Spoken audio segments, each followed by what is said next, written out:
أكتر حاجة تساعدنا إننا نقوي مناعتنا هي إننا نصلح البكتيريا النافعة اللي في الأمعاء. أفضل مصدر ليها هو المخلل، لكن المخلل دايما عندنا فكرة قلق منه إنه ضار وبيعلي ضغط الدم، والكلام ده فعلا صح، لكن بالنسبة للمخلل اللي بنشتريه من بره البيت بس، لأنهم بيضيفوا عليه كمية عالية من الملح بتوصل ل10%، وده اللي ممكن فعلا يرفع ضغط الدم. والنسبة العالية دي من الملح بتأثر على نمو البكتيريا النافعة. تاني حاجة إن المخلل الجاهز بيكون مضاف له الخل، وده برضه بيقتل البكتيريا اللي في المخلل سواء كانت ضارة أو نافعة.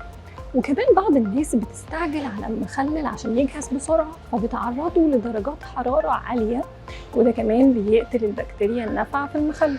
ده غير الإضافات الغير صحية من السكر وموانع التكتلات وأنواع الملح السيئة اللي بتستخدم في المخلل. فيفضل يكون الملح ملح بحري ونسبته لا تتعدى 2%، يعني كل كوب ماء هنضيف له معلقة صغيرة بس من الملح البحري. وأفضل نوع مخلل هو مخلل الكرومب أو الساور كراوت، لأنه بيحتوي على البريبيوتيك والبروبيوتيك، وبيحتوي على نسبة كبيرة من فيتامين سي أضعاف احتياجاتنا اليومية. بيحتوي كمان على فيتامين كي اللي بيساعد في تحسين صحة العظام وتقليل الكوليسترول، وبيقلل الالتهابات في الجسم، وبيقوي جهاز المناعة، وكمان بيحسن الهضم ويقلل الغازات.